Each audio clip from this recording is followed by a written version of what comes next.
first step would be to move forward with a preliminary plat and subdivision application that would break it into essentially 9 parcels like this that have been approved to adhere to these guidelines and some of these densities, and you can read through the response to Dell's to find out exactly what those square footages are, and those square footages, you know, we feel pretty comfortable with, because the limiting factor in this is going to be parking. You know, I mean, when you see specific plans come forward, the hotel is going to, I guarantee, want to provide enough parking to ensure that they have a viable business, and they're going to meet those standards for parking. And, you know, spatially, we've shown that on this, but maybe, you know, maybe the hotel comes in and buys these 2 parcels and does some overflow parking on pad 3 for the first 5 or 10 years, like Jay mentioned, for their own comfort level.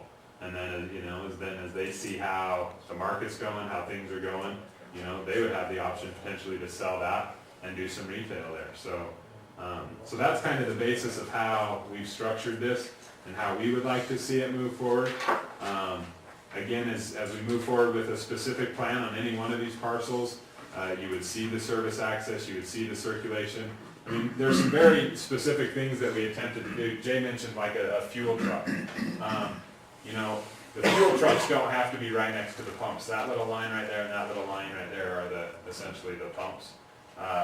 So the fuel truck could come in here, pull through here, and then have the ability to pull straight out and straight back out there without having to move. Same with any kind of a service to the hotel. They could come in here, pull right through the parking lot, back out here and back to the main road and out. So we intentionally tried to make loop circulation with pretty straight shots through some of these parking areas so that circulation was straightforward. Now, you know, I've worked in food service for a long time. You can essentially tell any of those service providers, you know, here's your time that you need to be here to deliver stuff, and there's some places that will even reject deliveries if they don't hit that time frame.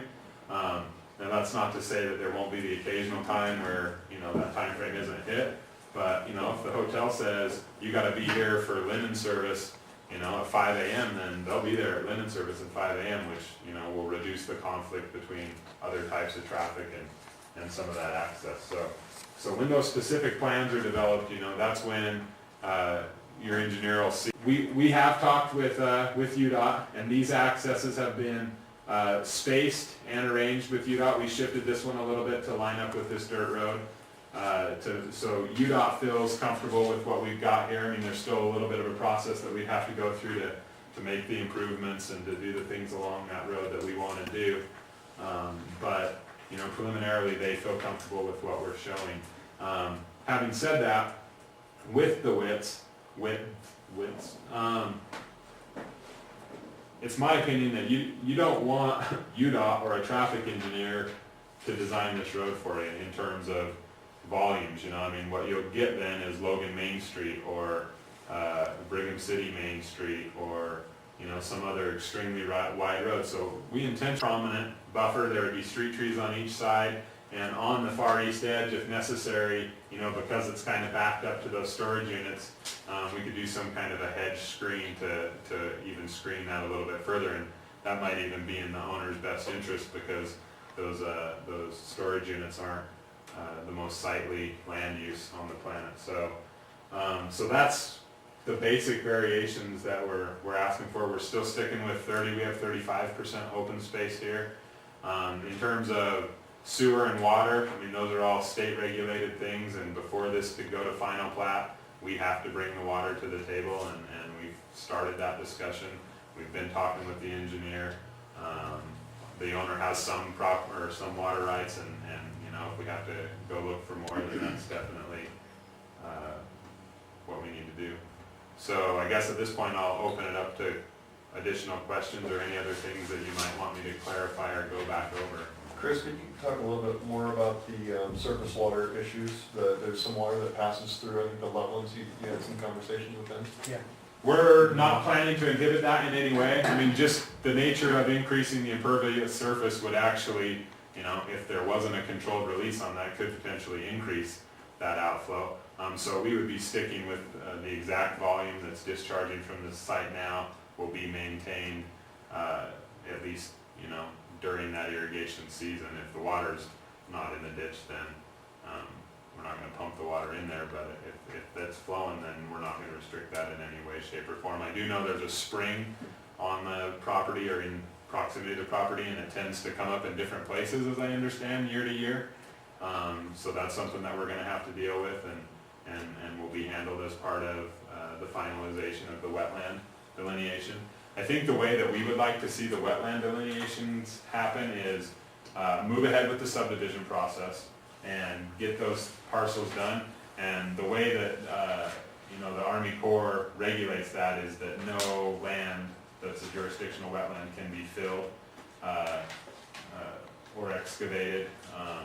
So then once those parcels would be done, then I think we would do a delineation on a parcel by parcel basis. So the hotel, for instance, would extend into that potentially wet area, and it would be that specific plan that would come forward and show you the precise boundary of that wetland.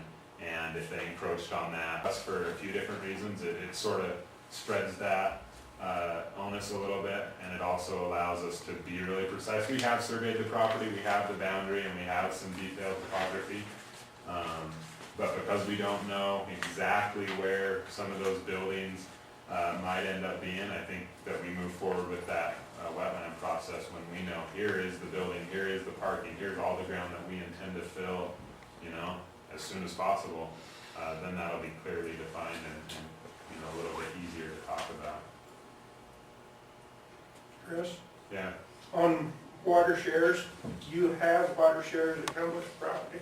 I believe so. I don't know if it's enough, but yes, there are some. I haven't looked into that specifically, but the owner has told us that they have them, and that would be something. You guys met Lance, I think, at one meeting, the engineer in our office. He handles that almost exclusively, water rights in both Idaho and Utah, so that's something that we gotta do at some point. Okay. We know what our flows have to be, and this is a little.